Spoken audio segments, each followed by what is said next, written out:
Jacqueline est probablement décédée à l'automne 2024, alors que sa famille résidait encore à Farmington. Les preuves indiquent que Jacqueline a été victime de mauvais traitements physiques prolongés et de malnutrition avant sa mort. Une mise à jour choquante dans l'affaire des restes d'une jeune fille retrouvée dans une boîte derrière une maison inoccupée dans le Connecticut. Les autorités viennent de tenir une conférence de presse annonçant l'arrestation de la mère de Jacqueline Torres. Cette femme est maintenant accusée du meurtre de sa propre fille, une mort qui aurait eu lieu il y a 1 an, mais qui n'a été découverte que la semaine dernière. La sœur de la suspecte a aussi été arrêtée, tandis que son petit ami est en fuite. Nous suivons l'affaire présentée par Law & Crime. Je suis Chris Stewart.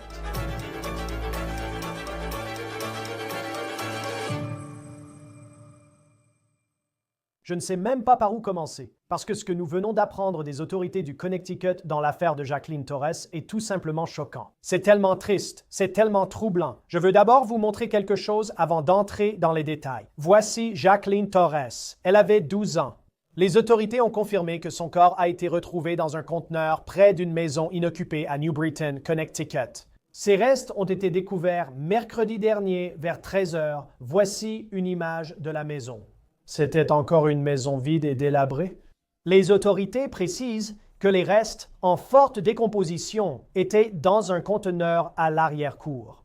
Les autorités ont confirmé après plusieurs tests que les restes sont ceux de Jacqueline Torres, 12 ans.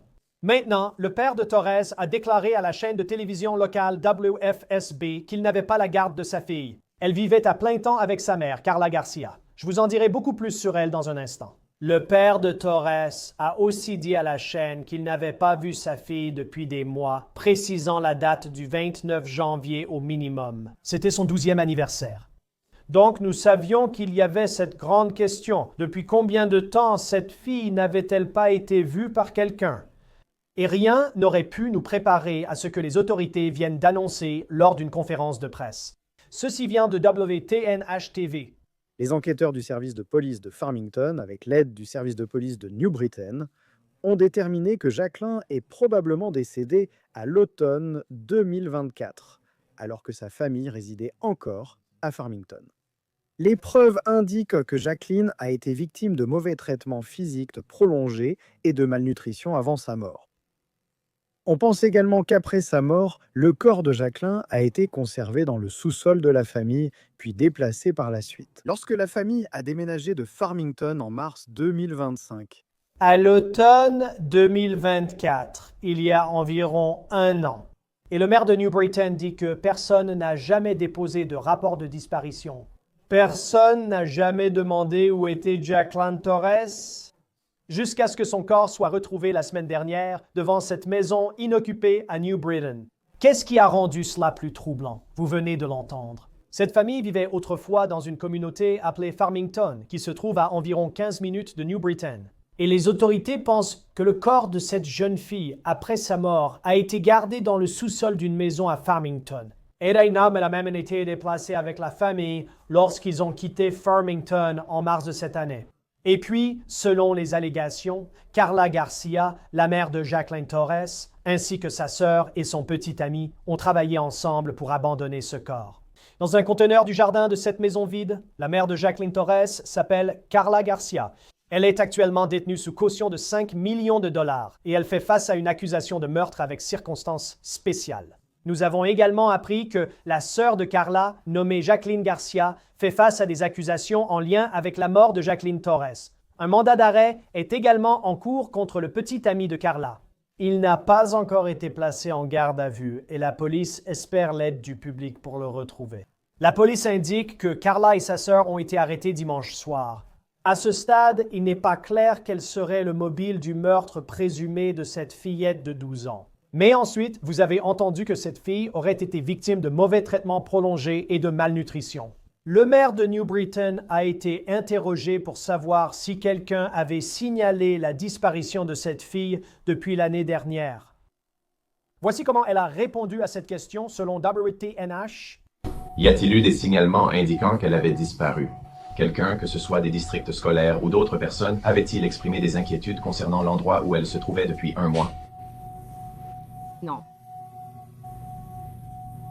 Selon les autorités, la direction centrale de la police aux frontières était impliquée avec cette famille.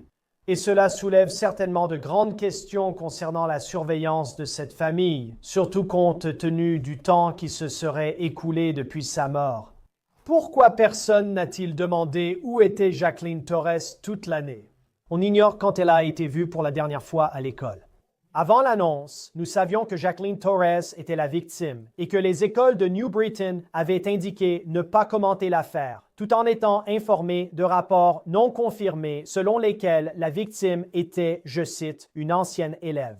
La tante de Torres est Jacqueline Garcia. Elle est accusée de cruauté envers des personnes de moins de 19 ans. Elle est détenue sous caution d'1 million de dollars. Le petit ami de Garcia, il s'appelle Jonathan Nanita et il est accusé de meurtre avec circonstances aggravantes et de falsification de preuves matérielles.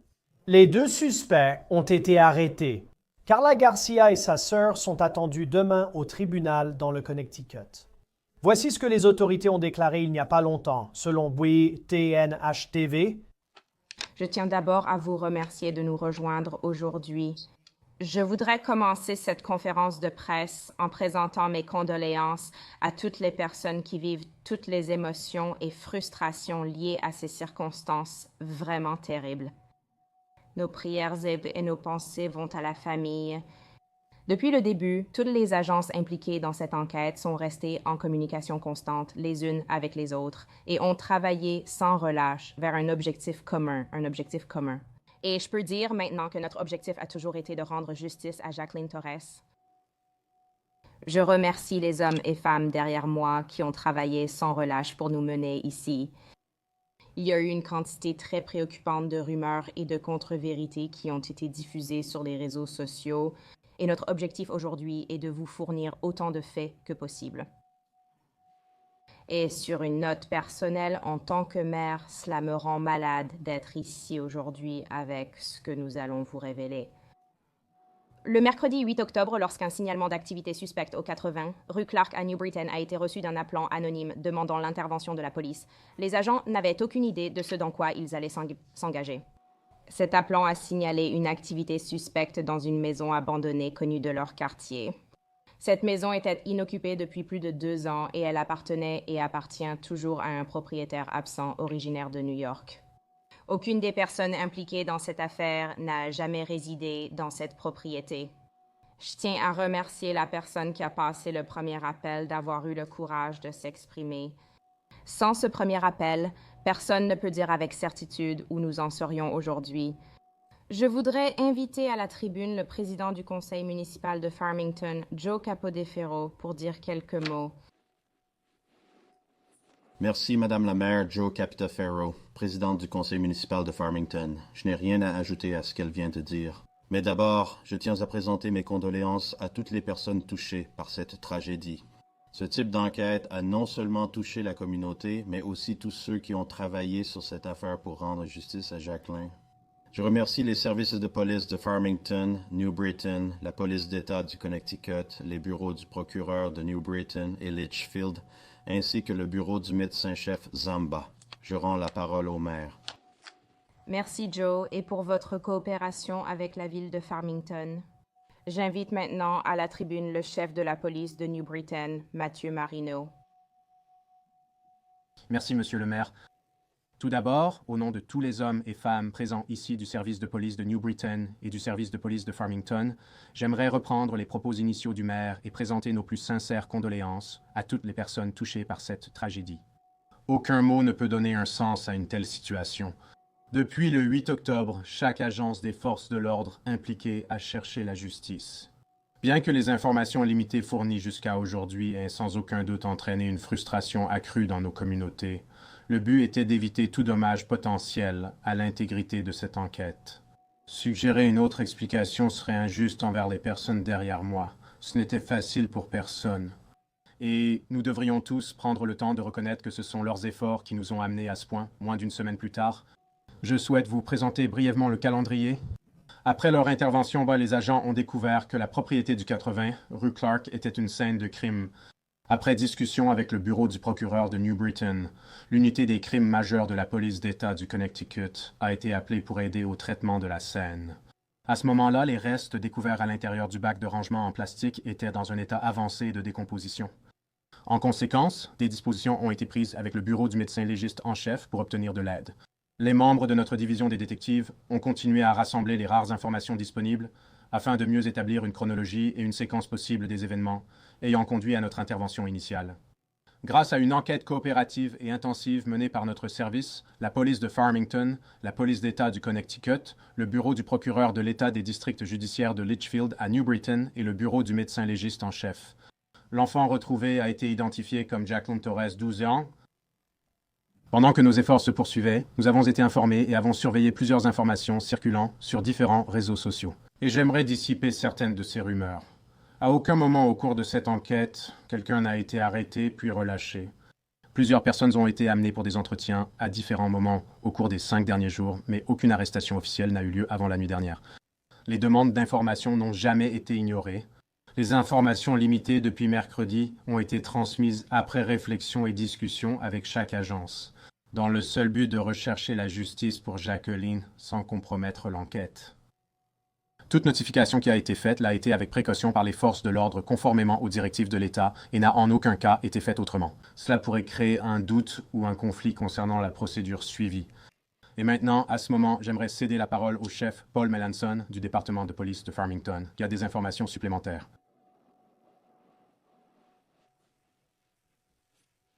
Marcellite. Les enquêteurs du département de police de Farmington, avec l'aide du département de police de New Britain, ont déterminé que Jacqueline est probablement décédée à l'automne 2024, alors que sa famille résidait encore à Farmington. Les preuves indiquent que Jacqueline a été victime de mauvais traitements physiques prolongés et de malnutrition avant sa mort. On pense également qu'après sa mort, le corps de Jacqueline a été conservé dans le sous-sol de la famille et déplacé par la suite lorsque la famille a déménagé de Farmington en mars 2025. À la suite de notre enquête, 2 personnes ont été placées en garde à vue en lien avec la mort de Jacqueline. La mère de Jacqueline, Carla Garcia, a été retrouvée la nuit dernière par des membres des services de police de Farmington et de New Britain et arrêtée en vertu d'un mandat d'arrêt. Elle est inculpée selon le statut général du Connecticut 53 à 54B pour meurtre avec circonstances particulières et d'autres chefs d'accusation. La sœur de Carla, Jacqueline Garcia, a également été arrêtée et inculpée en vertu du statut général du Connecticut 53. 20. Cruauté envers des personnes de moins de 19 ans ainsi que d'autres chefs d'accusation connexes. Jonathan Nanita, le petit ami de Carla, fait l'objet d'un mandat d'arrêt actif qui l'inculpe également pour meurtre avec circonstances particulières selon le 53A, 54B parmi d'autres chefs d'accusation. De plus, le département de police de New Britain a également obtenu un mandat d'arrêt inculpant Jonathan, en vertu du 53 155, pour altération de preuves matérielles concernant des actions menées avant l'intervention initiale de la police au 80 rue Clark et la découverte subséquente dans la cour arrière. Une liste complète des chefs d'accusation pour chacun des individus sera disponible à la fin de l'allocution. Mais par respect pour toutes les personnes concernées et afin de garantir l'intégrité, comme l'a dit le chef Marino, de l'enquête en cours, nous ne divulguerons pas d'autres détails pour le moment. Cette affaire est profondément bouleversante et troublante. Nos enquêteurs, avec nos partenaires locaux et d'État, ont travaillé sans relâche pour découvrir la vérité et rendre justice à Jacqueline. Aucun enfant ne devrait jamais avoir à endurer une telle souffrance. Au nom des services de police de New Britain et de Farmington, nous adressons nos plus sincères condoléances à tous ceux qui ont été touchés par cette tragédie. Merci, chef. Aujourd'hui, il s'agit de fournir les faits dont nous disposons ici. Le système judiciaire s'en chargera et poursuivra dans toute la mesure permise par la loi. J'aimerais à nouveau adresser nos plus sincères condoléances à la famille et aux amis de Jacqueline Torres. Et j'aimerais maintenant ouvrir la séance aux questions. Pouvez-vous indiquer les montants des cautions pour les individus? 5 millions.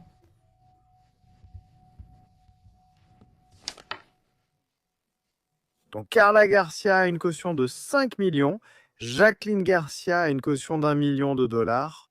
Et nous n'avons pas encore arrêté et nous demandons l'aide du public pour localiser Jonathan. Il a aussi une caution de 5 millions de dollars. Sont-ils toutes les deux attendus au tribunal demain? Oui. Chef, pouvez-vous dire quelque chose sur le mobile? Quelque chose dans ce genre? Que s'est-il passé ici? Oui, allez-y. Je partage l'avis du chef Mélenchon. Il est important à ce stade de ne pas divulguer certains détails majeurs de cette affaire afin de permettre à l'enquête de suivre son cours. Y avait-il eu des signalements concernant sa disparition?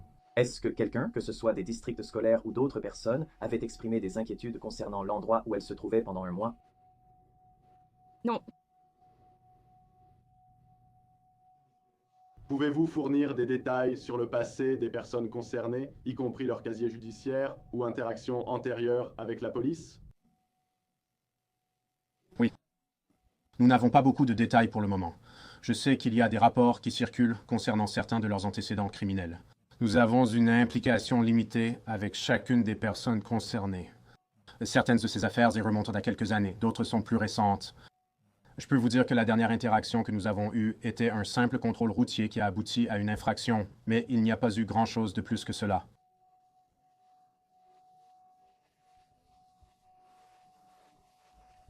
Vous voulez répondre? Je sais que vous ne pouvez pas donner de détails, mais la direction centrale de la police aux frontières avait-il déjà un dossier auparavant? Oui, la direction centrale de la police aux frontières était impliquée. Était-il déjà impliqué avec la famille avant tout ça? Oui. Y a-t-il un deuxième enfant impliqué? Probablement la sœur. Peut-être qu'on pourrait en parler? En ce qui concerne cette enquête, il n'y a aucun autre signalement impliquant les autres enfants concernés.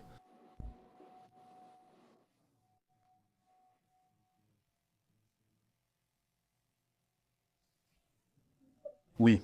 Lors de notre enquête, nous avons vérifié et confirmé que tous les autres enfants étaient en sécurité. Un des chefs peut-il évoquer l'impact de ce type d'affaires sur les personnes concernées et partager ses observations? Donc, évidemment, nous traitons de nombreux types de crimes dans notre métier. Ceux qui impliquent des enfants sont probablement les plus difficiles. Et évidemment, les personnes derrière moi travaillent sans relâche, 24 heures sur 24, depuis que cet appel est arrivé. Donc cela a un impact mentalement, physiquement, et il est très difficile pour nous de comprendre comment cela peut arriver dans une société civilisée comme la nôtre. Donc, 35 ans, c'est probablement l'une des pires affaires auxquelles nous avons dû faire face. Je pense que le fait que vous sachiez qu'elle est probablement morte il y a longtemps et qu'elle a été cachée suffit à vous montrer à quoi nous avons affaire ici. Donc, oui, c'est très difficile pour tous ceux qui s'occupent de ces affaires. Le rapport du médecin légiste est-il revenu concernant la cause et les circonstances du décès? Non, donc pour l'instant, nous n'avons qu'un retour verbal. Mais évidemment, tout rapport officiel attendra les résultats toxicologiques et d'autres éléments. Donc nous n'aurons aucun rapport écrit du médecin légiste pendant un certain temps, à part leur compte rendu verbal aux enquêteurs. Je ne vais pas entrer dans les détails. Nous avons placé les mandats sous scellé parce que nous demandons à toute personne ayant d'autres informations de se manifester. Des gens ont appelé depuis que cela a été rendu public. Et nous demandons vraiment à toute autre personne ayant des informations de se manifester et de contacter soit le service de police de New Britain, soit celui de Farmington, selon celui avec lequel vous êtes le plus à l'aise. Nous travaillons main dans la main et tout le monde l'a dit. Vous savez, notre objectif depuis le début était de rendre justice à la personne qui a assassiné Jacqueline. Et c'est ce que nous pensons avoir commencé à faire la nuit dernière en plaçant 2 personnes en garde à vue. Mais ce n'est pas tout, n'est-ce pas? Comme toute enquête de ce genre, cela va continuer pendant des jours, des mois et même des années à venir. Donc nous continuerons à suivre toutes les pistes possibles où qu'elles mènent.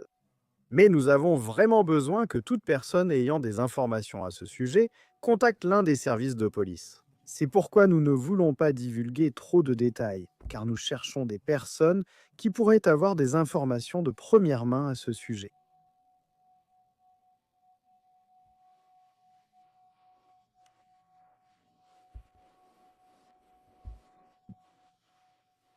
Non, pas spécifiquement. Comme l'a dit le maire, l'appelant initial a contacté les autorités. Ce sont des circonstances et des détails qui font partie de l'enquête globale. Encore une fois, nous remercions cet appelant d'avoir pris la parole.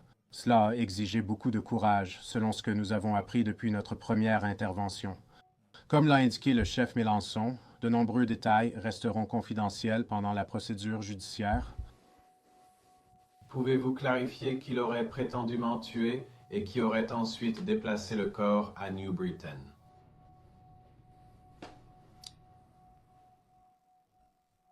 Donc, si vous regardez les chefs d'accusation, vous verrez que Carla et Jonathan ont tous les deux été inculpés de meurtre et de complot en vue de commettre un meurtre. Je pense que cela parle de soi.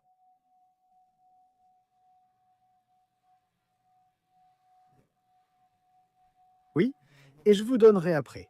Il y a des copies d'un communiqué de presse qui contiennent en fait les photos d'identité judiciaire. Les chefs d'accusation pour les deux qui ont été arrêtés, ainsi que les chefs d'accusation pour Jonathan et ses descriptions. Mais c'est Jonathan et le nom de famille est Nanita. Est-ce que quelqu'un sait quand elle a été vue pour la dernière fois ou à l'école?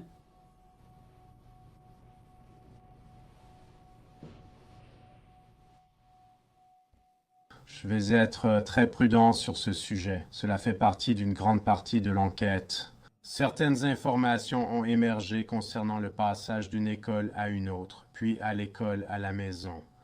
Donc je n'ai pas les détails précis à ce sujet.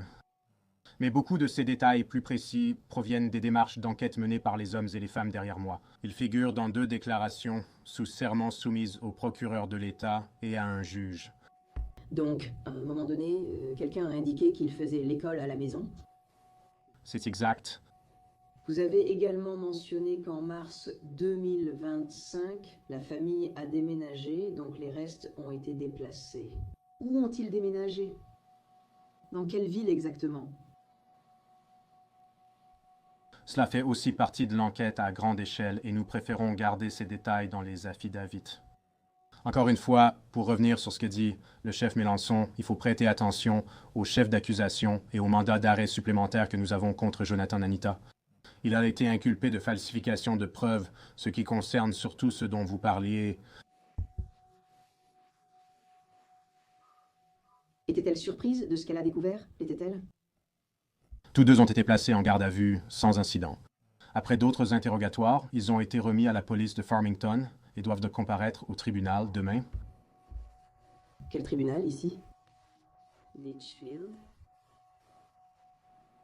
Donc, récemment, depuis le 1er octobre, Farmington dépend du district judiciaire de Litchfield. Donc, c'est pour ça qu'on a dit qu'on travaillait avec New Britain, évidemment à cause de ce qui s'est passé ici. Avant, nous appartenions au district judiciaire de Hartford, mais depuis le 1er octobre, nous faisons partie de celui de Litchfield. C'est donc pour cela que nous avons travaillé avec eux. Et ils seront présentés demain matin, les 2 que nous avons arrêtés, à Litchfield. Pouvez-vous simplement clarifier l'activité suspecte qui a eu lieu la semaine dernière et qui a été signalée? Est-ce que cela impliquait l'un des suspects ou s'agissait-il d'autre chose? Cela concernait le comportement observé derrière le 80, rue Clark. Encore une fois, plus de détails sont apparus au fil de chaque enquête, au fur et à mesure que tout le monde était impliqué. Mais les premiers rapports indiquaient que quelqu'un se trouvait à l'arrière de la propriété pour déposer des objets, y compris ce bac de rangement. Est-ce que on sait probablement qu'elle a subi des violences physiques, de la malnutrition? Y avait-il une quelconque mutilation ou quelque chose sur le corps? Pas à notre connaissance, non. Lisa, je réponds plus directement à ta question sur l'école. La dernière scolarité enregistrée connue pour elle était l'école à la maison. Merci. Y a-t-il, jusqu'à présent, une raison particulière pour laquelle cette propriété a été choisie pour décrire les restes et abandonnée? Il n'y a aucun lien. La propriété n'a aucun lien. Nous supposerions simplement que c'était une propriété abandonnée connue dans le quartier. Et le propriétaire est un bailleur absent de New York. Donc, l'implication ici, c'est qu'il déposait ce conteneur l'autre jour et que quelqu'un l'a signalé.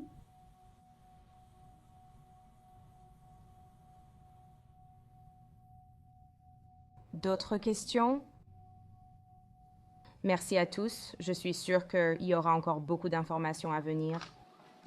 C'est tout pour l'affaire présentée par Law & Crime. Abonnez-vous à notre chaîne YouTube et Spotify. Je suis Chris Stewart. Nous vous retrouverons la prochaine fois.